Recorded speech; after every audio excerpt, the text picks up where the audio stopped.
With Season 2 and the anniversary coming our way, the Zenless Zone Zero team did not only give us a free S-Rank standard selector, no, they in fact gave us two. One for a standard agent of our choice and one for a weapon. So let's talk about the standard characters and standard weapons in Zenless Zone Zero for you to make an informed decision on which agent and weapon you might want for your account. But before we start, pause the video now and comment on what you are planning to get, and after you have watched the video, edit your comment and let us know whether or not this video changed your opinion. Without further ado, timestamps are on screen and in the description. Let's begin. If you're either a new player or you have just picked up the game recently, I would recommend you to pick Lycaon if you are in need of a stunner, Rena if you are in need of a support, or Soldier 11 if you are lacking a DPS. Given Astra's rerun, I would highly recommend you to pick up Astra and pick either Lycaon or Soldier 11 for your account. Nicole or Lucy are basically free, easy to build and play, and with Astra you now have 3 supports for 3 teams, which is honestly all you need.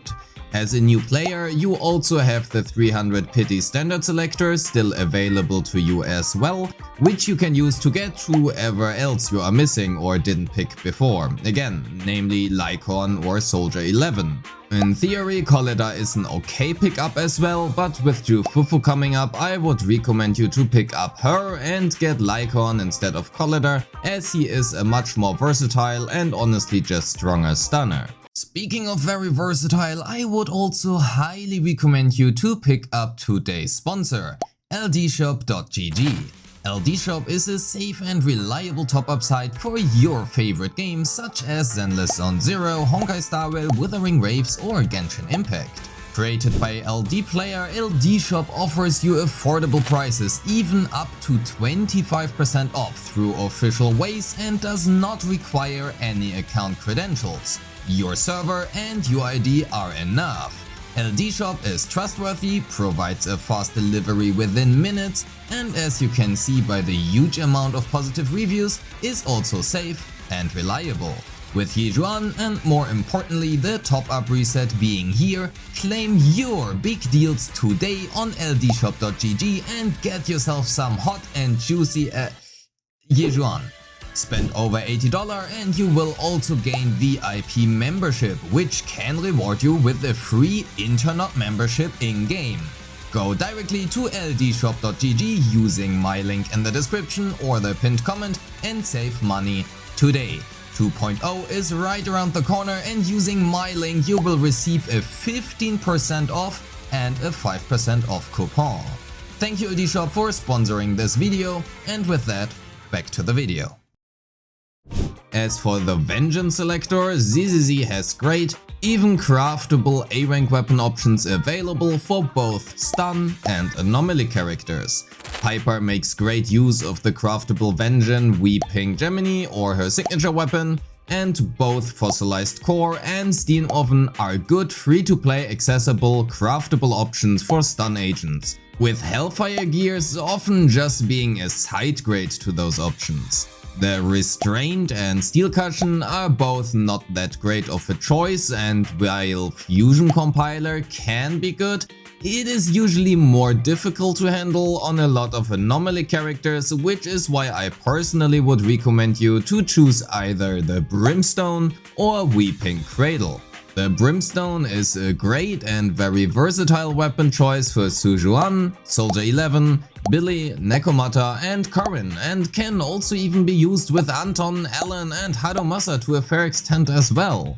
While it is usually never the number one, the best available option, it is more than competitive enough to be a great boost to your account.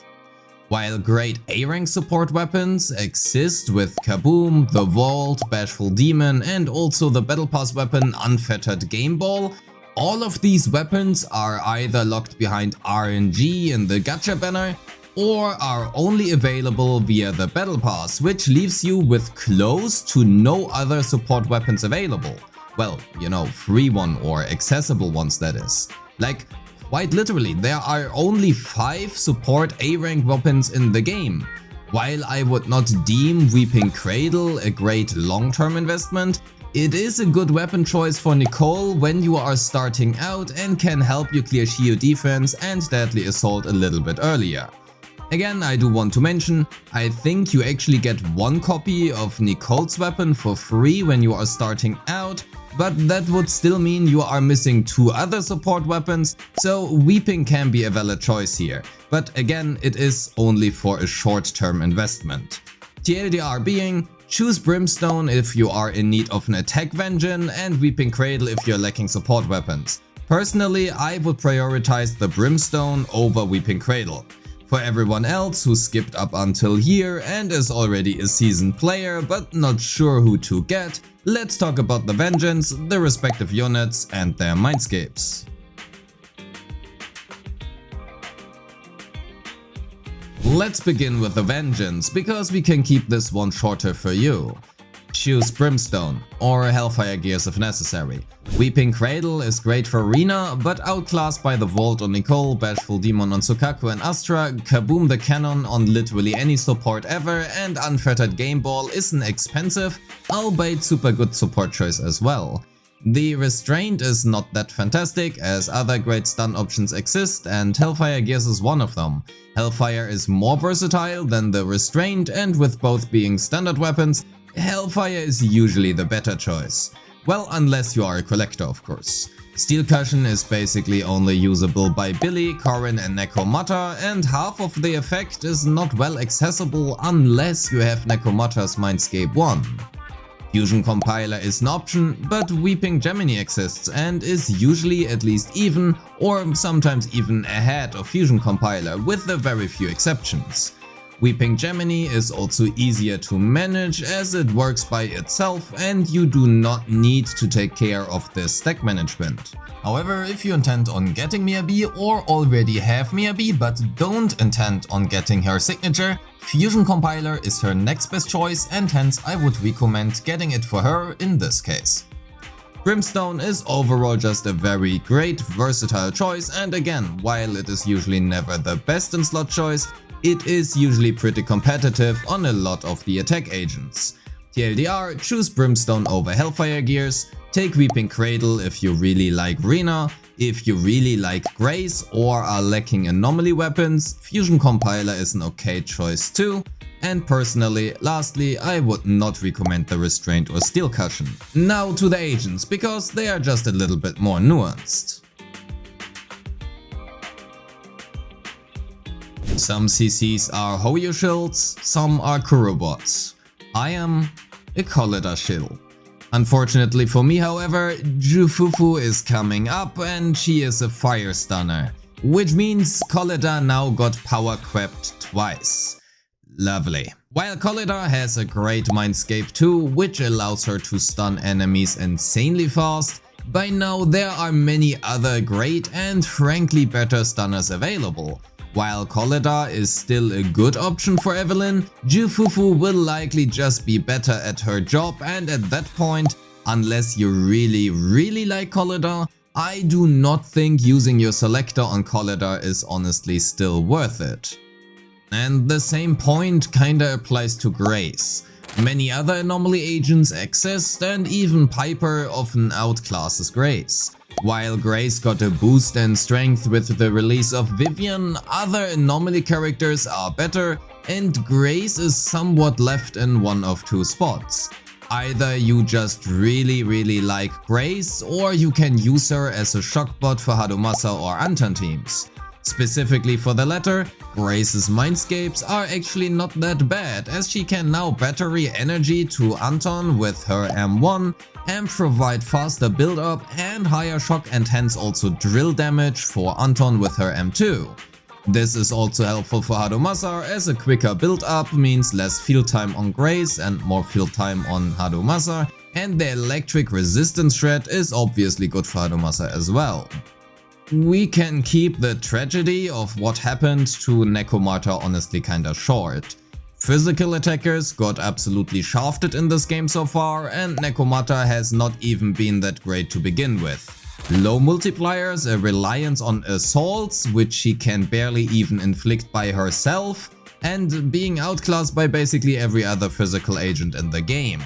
Obviously that doesn't mean she can't clear, but unless you really love Nekomata, I would not recommend getting her or her Mindscapes. Albeit her Mindscapes are pretty good, but unfortunately that does not really save her much either, because they don't solve her inherent problems. All of that leaves us with Rina, Lycon and Soldier 11. As a general rule of thumb, Rina is good, but she kinda wants her Mindscape 1 for comfort and higher support capabilities. Well, unless you really like carpal tunnel and health insurance builds. However, with Rupture agents now being a thing and sheer damage literally ignoring the enemy defense, hand ratio and also defense shred lose a lot of value for these teams. I mean, quite literally actually, Rina is basically useless for Rupture teams in terms of what she provides for buffs.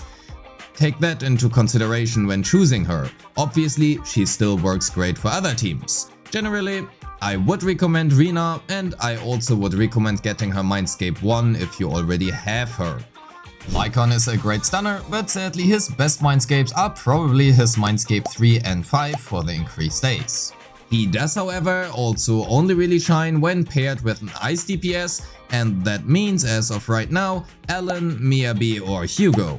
If you have Hugo and Lighter, or Ellen for that matter too, but you are missing Lycon, he is a great pickup here. For Miyabi, if you already have an established team for her, be it with either Yanagi, Vivian or even Bernice for that matter, Lycon might not be necessary. However, Lycon can also free up exactly these units and take a spot in Miyabi's team with any support of your choice, which allows for overall just more versatility in team building. And that leaves us last but not least and not forgotten, Soldier 11. While Soldier 11 does not have the greatest damage output, her Mindscapes are surprisingly good. And we really can just dump it down to two questions. Do you have any fire DPS, namely Evelyn or Bernice? If not, Soldier 11 is a great choice. If you already have a Soldier 11, but no other fire DPS, have a look at Lycon or Rina first in that order, and if you have both of them as well, please decide either to get Soldier 11 her Mindscape or Rina M1. Let's summarize. If you are a new player, I would recommend you to choose the Brimstone for your weapon and either Lycon or Soldier 11 with your Anniversary Selector. You can always select the other one with your 300 standard selector. If you are already a seasoned player, I would recommend Lycon over Rina and Soldier 11 over Colida, over Grace and Nekomata.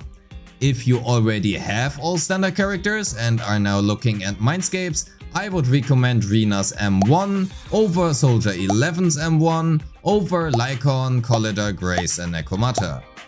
If you're looking for their Mindscape 2 value in terms of how much they do for your account, Grace, Colida and Soldier 11 are probably the best ones over Nekomata and Rina, but depending on the team you are playing and if you are a Nekomata main and just really like her a lot, technically speaking, Nekomata's Mindscapes are really good, so go for that in this case.